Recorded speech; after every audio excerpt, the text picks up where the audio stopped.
कैसे हो? आशा करता हूँ सब सही होंगे। और मैं ये वीडियो डालने का मेन मकसद है, उन मोटिवेशनल वीडियो है ये, उन विद्यार्थियों के लिए जो बोर्ड एग्ज़ाम की प्रिपरेशन कर रहे हैं। बोर्ड एग्ज़ाम की तैयारी करने से पहले बच्चों के अंदर क्या होता है कि बहुत भय होता है, डर रहता है कि सर कैसे तैयारी करें, क्या करें, याद करते हैं, भूल जाते हैं, फिर याद करते हैं, फिर भूल जाते हैं। लेकिन आप ऐसी चीज़ों के लिए अपने आप को मतलब डिमोट नहीं करें, प्रयास करें, बार-बार प्रयास करें, बार-बार पढ़ें उस चीज़ को। एक बार मैं कहता हूँ कि कुछ बच्चों का मेरे पास फ़ोन आया, कुछ बच्चों ने कॉल किया कि सर इस सब्जेक्ट में ये दिक्कत आ रही है, कभी मैथ के सवाल निकालते हैं तो एक बार सर समझाते हैं, हमें समझ में आ जाता है, लेकिन फिर बाद में हम निकालते हैं तो फिर मतलब वो चीज़ दिमाग से निकल जाती है, जब उसको निकालते हुए दिक्कत आती है। इंग्लिश में भी टॉपिक को याद करते हैं, फिर वो टॉपिक वापस दिमाग से निकल जाता है, वो भूल जाते हैं।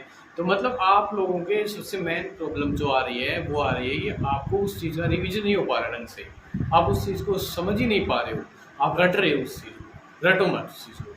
देखो, मोटिवेशनल वीडियो डालने का मेरा मकसद यही था कि कभी भी ध्यान रखना, कभी की चीज़ से एक बार ऐसा पल होने पर उस चीज़ को बार बार प्रयास करने से आप छोड़े नहीं, रोके नहीं, कभी भी आप एक बार उस चीज़ को निकालेंगे, दोबारा आप हेल्प लोगे इस चीज़ की। आप अपनी बुक है, आपके पास गाइड है, और भी बहुत सारी चीज़ें हैं, अपने टीचर्स से सहयोग ले, दोबारा उस चीज़ को निकालें।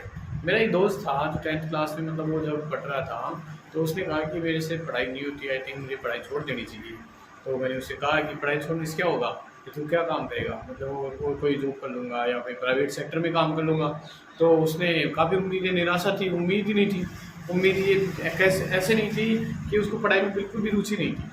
वो पढ़ता था, भूल जाता था, याद नहीं करता था, मार्क्स कम आते थे, टेस्ट में मार्क्स कम आते थे, तो एक तरह से दिल दुखता था। घर वाले डाँटते थे, घर वाले तू ऐसा नहीं करता, तू ये नहीं करता, तू पढ़ता नहीं है। तो ये काफ़ी चीज़ें हमें देखने को मिलती। लेकिन उसने क्या किया, लास्ट में मैंने उसे कहा कि सर क्या ऐसा हो सकता है कि क्या कोई नोट्स मुझे मिल जाए कि मैं नोट्स वगैरह कर लूँ। नोट्स, हालाँकि नोट्स मैं कहता हूँ कि मदद करते हैं याद करने में, नोट्स काफ़ी, नोट्स बच्चों को अच्छे नंबर लाने में, मार्क्स दिलाने में काफ़ी हेल्प करते हैं। लेकिन नोट्स का मतलब ये नहीं है कि आप उन नोट्स में पीछे ही पड़े रहें, आप उस चीज़ को एक्सप्लेन करके पढ़ें।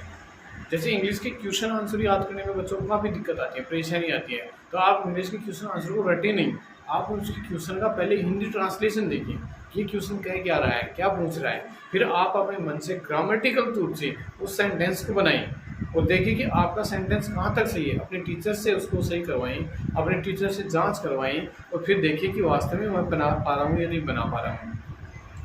कई बच्चे तो यहाँ तक डिमोट हो जाते हैं कि एक बार एक क्वेश्चन नहीं है, चलो बंद की किताब खोल दिया, साइड में रख दिया और बस हो गई सर, अब नहीं पढ़ेंगे, दिमाग खराब हो गया। नहीं, ऐसा नहीं होता। बच्चे ऐसे बोलते, वो एक बार कई बार कहते हैं कि ऐसे ही जय जयकार नहीं होती और मेहनत करने वाली कभी हार नहीं होती। जय जयकार करवानी है तो मेहनत करना ही पड़ेगा, ये भी स्पष्ट रूप से पता है। जब ये कई बार हम लड़ाई लड़ते हैं, हर चीज़ से लड़ते हैं, हर चीज़ से भाग दौड़ करते हैं, शारीरिक रूप से बीमार हो जाते हैं, और भी कई प्रॉब्लम है, कोई बच्चे की आर्थिक स्थिति कमज़ोर होती है, वो पढ़ नहीं आ पाता। थोड़े दिन पहले आपने बिहार के एक बच्चे की कहानी सुनी होगी, जो बच्चा इतना गरीब था कि उसका बाप मजदूरी करके आता था, रिक्शा चलाता था, रिक्शा चला कर के अपने बच्चे को पढ़ाता था। वो पढ़ता था, वो बच्चा, घर पे लाइट नहीं थी, लालटेन वगैरह की, कुछ मोमबत्ती वगैरह की कुछ सहयोग से वो पढ़ता एक दिन, और ITI में उसका सिलेक्शन हो गया। उसकी रैंक आई बहुत, तीसरी या चौथी रैंक थी। उसको सारे गांव को उस पर नाज हो गया कि बच्चा, पढ़ने वाले बच्चा जब होता है, उसके अंदर टैलेंट होता है, मन में जिज्ञासा होती है किसी चीज़ की करने की, तो उसे कोई पीछे नहीं हटा सकता। आप लोग भी वही है, जब तक आपके अंदर से इंटरनल जिज्ञासा जागृत नहीं होगी, आप लोगों के मन में ये नहीं होगा कि मैं ये पढ़ लूँगा और मैं ये करके दिखाऊंगा मेरे घर वालों को, तो आप भी आराम से इस चीज़ को कवर कर सकते हो, उस चीज़ को देख सकते हो। निराश न हो, कभी भी ये ध्यान रखें, कभी भी किसी चीज़ को लेकर के ज़्यादा डिमोट नहीं हो। आपको ये हो सकता है कोई टॉपिक हार्ड हो, तो उस टॉपिक को आप इतना ज़्यादा टाइम में नहीं दें, उसको थोड़ा एक बार देख लिया, थोड़े समय बाद उसको रोक दें, या फिर उसको जैसे आप फ्री हो तो उसको ज़्यादा से ज़्यादा बार एक नोट्स देखें, या दो या तीन टीचर्स से उसकी मदद लें। मदद लेने के बाद में एक ये चीज़ ज़रूर बताएं कि इस चीज़ में ये प्रॉब्लम आ रही है। अगर आपको प्रॉब्लम का पता चल गया कि भाई ये प्रॉब्लम इसमें ऐसे क्रिएट हो रही है, तो आप उसको सोल्व करेंगे, एक बार सोल्व करेंगे, दो बार सोल्व करेंगे, तीसरी बार अपने आप आंसर सामने आ जाएगा, आपको खुशी होगी, हमें मज़ा आएगा।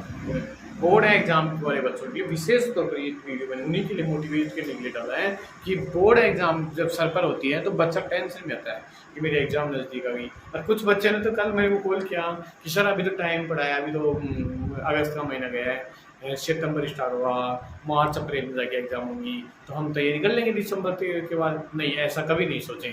आप एक रूटीन बनाएं, टाइम टेबल बना लें कि मुझे इतने समय तक इस सब्जेक्ट को देना है तो देना है, उतना समय आप उसको कवर करिए और उसको पढ़िए। आपका एक टॉपिक क्लियर हो गया उस सब्जेक्ट का, आप उसको रख दीजिए, दूसरा टॉपिक ले लीजिए दूसरे सब्जेक्ट का, आप उसके अनुसार उतना टाइम उसको पढ़िए। अब फिर देखिए आपकी जो स्टडी है, आपका लेवल है, आपका कॉन्फिडेंस है, वो अपने आप अपने अंदर जागृत होगा।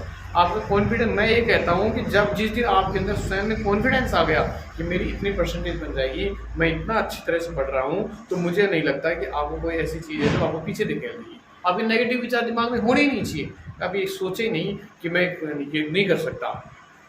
10th में या 12th में या जहाँ मान लो कोई कंपटीशन की एग्जाम है, तो बच्चा एक गाइड पढ़ता है, 2 गाइड पढ़ता है, 3 गाइड पढ़ता है, नहीं, ऐसा मत करें। अब एक ही चीज़ को ले लें, एक चीज़ ले लें, फिक्स कर लें, चाहे वो कोई सी भी गाइड हो, चाहे किसी भी चीज़ का नोट्स हो तो नोट्स सही, गाइड हो तो गाइड सही, या किसी बुक्स का सहारा लेके आप पढ़ रहे हो तो बुक्स से बढ़िया है। मैं मानता हूँ कि उनके बेस्ट, बुक से बेस्ट तो इसमें में है ही नहीं। बुक से आप अगर पढ़ते हो, बुक से अगर याद करते हो, तो मुझे नहीं लगता कि आपको कोई ट्यूशन न आए, क्योंकि कई बार ऐसा होता है, हाँ हो सकता है कई चीज़ें ऐसी हैं जो आपको बुक्स में नहीं मिली, लेकिन बुक से नहीं मिले तो उस चीज़ों को दूसरी जगह से ट्राई करो। आजकल तो मल्टीमीडिया का इतना स्कोप हो गया है, इतना ज़्यादा हो गया है कि आप अपने क्वेश्चन को टाइप कीजिए, आपके सामने आपका आंसर आ जाता है, तो आप उसकी भी मदद ले सकते हो। एक लगभग 2012 की बात है, मैं खुद भी जब 2000 विराटनगर था, विराटनगर एक बच्चा जब मेरे सामने आया, उसने कहा कि सर मेरे को इंग्लिश पढ़ना तक भी नहीं आती, मैं कैसे पास होऊंगा, आप ही बताइए मुझे। तो मैंने उसे कहा कि इंग्लिश पढ़ना नहीं आती तेरे को, अब इंग्लिश का पेपर इंग्लिश में आएगा, जब पढ़ना ही नहीं आएगा तो पढ़ कैसे पाएगा, आंसर कैसे दे पाएगा। तो मैंने उसको कहा कि आप ऐसा करिए कि आप जो लेवल नीचे का लेवल होता है, पहले आप उसको सीखिए। जैसे इस मीनिंग का अर्थ क्या उच्चारित हो रहा है, आप जैसे बारखड़ी वगैरह होती हैं, उसका ए आई होती हैं, उनका उच्चारण सीखिए। आप पैराग्राफ का उसका हैंड राइटिंग में, अपनी राइटिंग में ट्रांसलेट करिए, उसको सीखिए।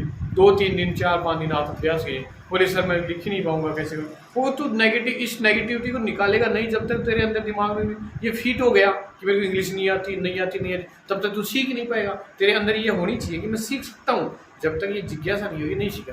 वो बच्चा 7-8 दिन मेहनत किया लगातार, जी जान रोज लाता पैराग्राफ लिख के मेरे से चेक करवाता, लगभग 50 से 40% उसका आधा गलत निकलता। मैं उसको डेली चेक करता, फिर उसको समझाता ऐसे करना, इसमें इसे ऐसे लिखे, इसको ये बोला है, इसका ये उच्चारण होगा, ये होगा।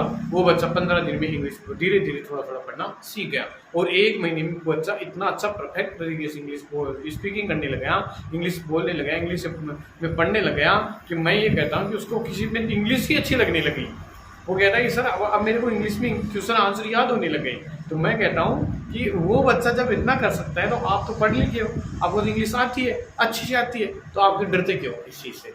तो आप इसको बढ़िया तरीके से लीजिए। मैं आपको थोड़े दिनों में, जैसे समय मिलेगा, मैं आपको एक PDF अपलोड कर दूंगा, आप उस PDF की प्रिंट निकलवा लीजिए, क्योंकि उसमें कुछ जैसे ग्रामर्स के नोट्स होंगे, कुछ क्वेश्चन आंसर के नोट्स होंगे, तो मैं आपको वो PDF उपलब्ध करा दूंगा। तो आप उनको प्रिंट करवा के उनको बार बार अध्ययन करेंगे, तो मैं मानता हूँ कि आपको ऐसी कोई चीज़ ही नहीं है जो उनसे रोक सके याद करने से। आपको अच्छे नंबर मार्क्स आते, मार्क्स लाने के लिए कोई दिक्कत नहीं आती। कई बार जैसे आपने कई बार देखा होगा, हमारे नंबर हैं, मार्क्स हैं, उतार चढ़ाव आता है हमारे, कभी कभार 7 नंबर आ गए, कभी 8 आ जाते हैं, कभी 9 आ जाते हैं, लेकिन फिर अब अचानक ही कभी 3 नंबर आ गए तो हम डिवोट हो गए, ये लो सर हम तो वापस फेल हो गए, कमज़ोर हो गए, याद नहीं हुआ। नहीं, कोई टॉपिक टफ भी होते हैं, कई टॉपिक ऐसे होते हैं जो हम खुद भी तैयारी करते हैं, कई टॉपिक ऐसे होते हैं जिनमें नंबर लाना बहुत मुश्किल होता है, लेकिन बोर्ड में ऐसे क्वेश्चन, जटिल क्वेश्चन को नहीं पूछे जाते। जो बोर्ड में क्वेश्चन वही पूछे जाते हैं जो लगभग स्टूडेंट के से रिलेटेड हो, स्टूडेंट को वो क्वेश्चन समझ में आए, वो पूछ के उसका जवाब वो लिख सके। तो आप इतनी नेगेटिविटी न रखें कि आपको क्वेश्चन नहीं आता है। देखो बच्चों, मेरी तो एक ही बात है, राय है कि 100% कोई बच्चा नहीं कर पाता। 100% कोई देखने की कोशिश करे तो वो भी 100% नहीं कर पाता। 100% वही बच्चा कर पाता है जो डेली रेगुलरिटी, अगर अपनी स्पीड और अपनी डेली दिनचर्या में अगर वो अपने समय को विभाजित करके ये तैयारी करता है। आप एक डायरी लीजिए या एक पेज ले लीजिए, उस पर अपना टाइम लगा लीजिए। भाई शाम को मेरे को 6-7 बजे खाना खा लिया, फ्री हो गया, थोड़ी देर घूम लिया फिर लिया, और 8 बजे से मैं स्टडी करने बैठ गया। 8 से 9, 9 से 10, 10 से 11 बजे तक मैंने रेगुलर 3 घंटे तक 3 सब्जेक्ट आराम से कवर कर लिए, मुझे कोई दिक्कत नहीं आई। फिर आप सुबह जल्दी 4 बजे के अलार्म लगाइए और 4 बजे उठिए, और 4 बजे उठते आप सबसे सरल सब्जेक्ट पढ़िए, जैसे हिंदी हो गई या आपको और कोई सब्जेक्ट जिसमें सबसे ज़्यादा इंटरेस्ट है। कई बच्चों का मैथ में होता है, कई का इंग्लिश में होता है, कई का हिंदी में होता है, कई का संस्कृत में होता है, किसी का एसएस में होता है। तो आपको जो सरल सब्जेक्ट लगता है आप उसको पढ़िए, आपको इंटरेस्ट आएगा, आपको लगेगा कि मुझे याद हो रहा है। फिर आप 1 घंटा पढ़ने के बाद में 5 बजे फिर एक मतलब थोड़ा टफ सब्जेक्ट लीजिए, एसएस ले लें, मैथ ले लें या इंग्लिश ले लें। 5 से 6 बजे तक आप 2 घंटे हो गए, तो मतलब 3 और 2 5 घंटे अभी प्रेजेंट टाइम में आप ये होते ही पढ़ाई 5 घंटे अगर आप रेगुलर इस समय पढ़ाई कर रहे हो तो मुझे नहीं लगता कि आप पढ़ाई में कम हो। लेकिन कई बच्चे हैं कि यहाँ से गए, बैग को रखे, दूसरे दिन आएंगे, मान लिया होमवर्क कर लिया, थोड़ा बहुत होमवर्क कर लिया, होमवर्क करने के बाद में वो बैठ गया। ये पार्ट सेकंड है। पहले पार्ट में मैंने आपको कुछ बताया, बीच में वीडियो कट हो गया था तो मैंने दोबारा से डाला। देखो मैं ये कहता हूँ कि जब तक दिल में जज्बा है कुछ करने का तो कोई माइकल लाल कैसा हो, कोई ऐसा नहीं हुआ जो आपको पीछे हटा दे। कहते हैं दुनिया में अगर आगे आना है, अव्वल आना है तो सबसे आगे रहना सीखो, यही हमारी ताकत है, यही हमारा जुनून है। एक जुनून होना चाहिए तुम्हारे अंदर जिसे देखने के लिए लोग ललायत हो। एक आने वाला समय तुम्हारे तस्वीर देखेगा जो रोड पर लगी हुई, ये देखो बच्चा शाबाश तेरा नाम आया है, परसेंटेज 99%, 95%, 90%, ये होती है परसेंटेज। और आपकी तस्वीर अखबार में आएगी, स्कूल वाले तालियां बजाएंगे, तालियां आपके लिए, आपकी जय जयकार होगी, आपको बड़ी बड़ी गिफ्ट, आपको बड़े बड़े प्रेजेंट दिए जाएंगे, एक कितने बड़े इनामें दी जाएंगी, यहाँ तक कि स्कूल की फीस भी रिफंड हो जाती है। तो आप इन चीज़ों को छोटी मोटी नहीं लें। मैं तो ये मानता हूँ कि जिस बच्चे में ये हुनर होता है कि मुझे ये सारी इनामें प्राप्त करनी है और मुझे ये सब कुछ करके दिखाना है, तो आज से लग जाओ और करो जुनून। जुनून की हार नहीं होती, और जिसने हार ठान ली वो कभी जीत नहीं सकता, और जिसने ठान ली जीत तो जीत कहते हैं हारे से हार है और जीतने से जीत है। जिसने मन में जीत ठान ली वो कभी पीछे नहीं हटता। तो आज मेरे प्यारे भाइयों, मेरे प्यारे बच्चों, मैं आपसे यही कहूँगा कि किसी से कभी भी कम नहीं होगा। आप भी कम वही होता है जो खुद से हार जाता है, जो खुद से जीत लड़ना जानता है, वो कभी हार नहीं होता है। जय जयकार करना है, दिखाना है दुनिया को कि मेरे में क्या है, अलग से सबसे अलग होना चाहिए, हर कार्य अलग होना चाहिए। लोग आपसे देख के चलेंगे, आप पढ़ोगे, लोग आप पर ऐसे सोचेंगे कि ये क्या पढ़ता है, क्या नहीं, क्या कर लेगा, इतनी नहीं मैं बता दूंगा। लोग काफ़ी लोग हैं जो डिमोट करते हैं, अपने साथी भी होते हैं, कभी दोस्त होते हैं, अपने साथ के लोग होते हैं, अपने आस पड़ोस के होते हैं, वो लोग ईर्ष्या भावना रखते हैं कई लोगों से। तो आप उनको नज़रअंदाज कर दीजिए, उनको कहिए कि जो समय आएगा, समय पर हम आपको जवाब मिल जाएगा अपने आप।